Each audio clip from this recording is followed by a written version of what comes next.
What up, y'all? Good morning. Happy Sunday. We're going to get right into it, all right?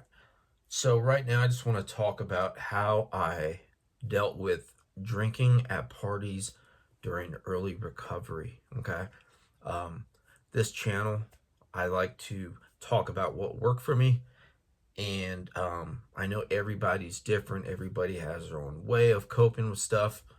All I could do is just share my experience, strength, and hope, and hopefully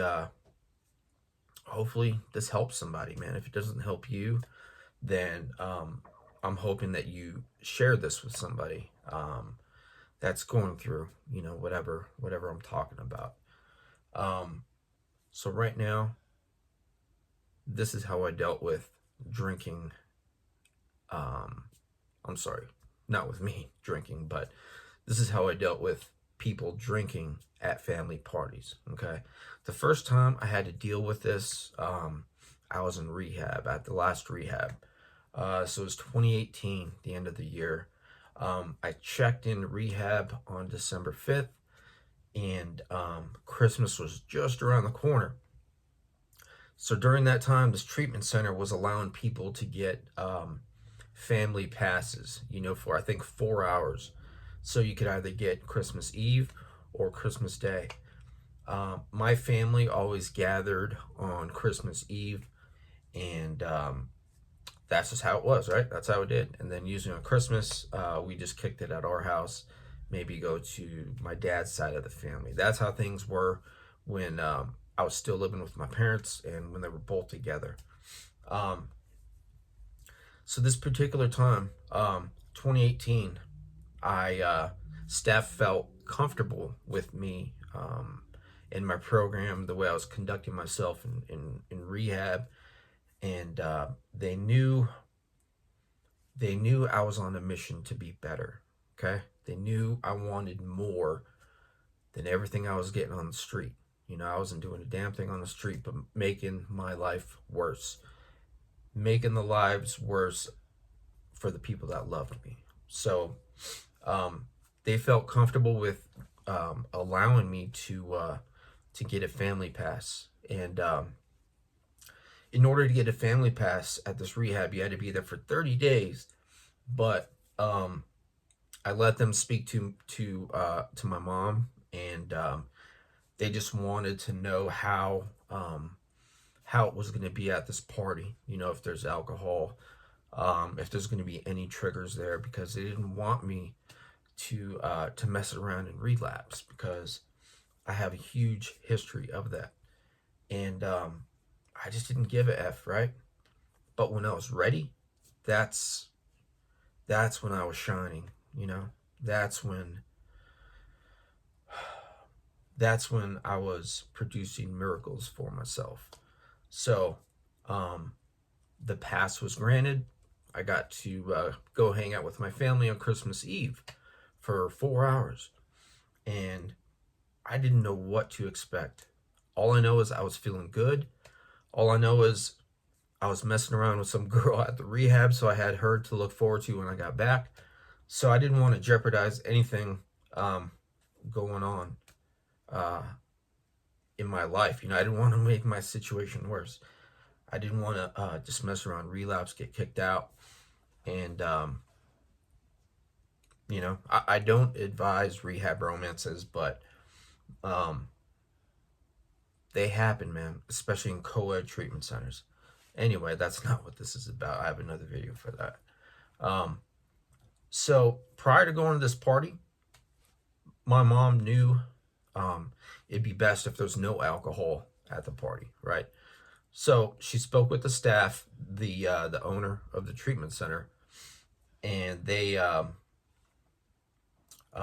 like I said, they felt comfortable. Okay, so prior me going to the family party, my mom spoke to everybody that was there, and she told them that I was going to be coming. It could only be for like 3.5 hours, because I had to head back to the treatment center, and and she said, if it's possible, have zero alcohol, or if there's alcohol there, have it in a separate room. those who want to drink, you know, they could do what they want, you know. I didn't want to be the cause of somebody not fully enjoying their holiday party, their time with family, um, not the way they want to, right? I didn't want to cause extra stress, and I just didn't want to be inconvenience to people. They knew my situation. We all love each other, so thankfully they instilled some discipline and kept the alcohol away from me. Um, Prior to me leaving the treatment center, I didn't have any triggers. I didn't want to drink. I wanted to hang out with family and just enjoy life being sober, clean and sober. Um, I have a rocky road with opiates, 13 years, and I've always partied prior to that. But once I hopped on opiates, everything stopped. Everything else, the alcohol and any other drug stopped, and the opiates became the number one priority. I couldn't do anything unless I was high. When I drank, that always led me to the hard drugs, not only H, but the coke and anything I could get my hands on at the time, right? The coke, the clear, the powders, the rocks, all that crap. I don't know why. That's just how the alcohol affected me. All right. So we had a good time at the party. I have like maybe one or two uncles that like to drink at the parties. And as I got older, once I turned 21, I joined them, drinking beer. And I always had a beer in my hand at the party. I never left the party to go use, back in the day. But as my disease of addiction grew, that's when I started doing some shady stuff, like leaving the party early, going to go pick up, using, and then coming back to the party. Thinking I'm slick, right? But I know my mom knew. She could always tell. So, excuse me.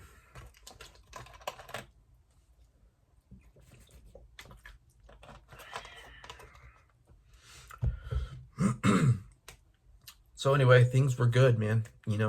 People respected my boundaries.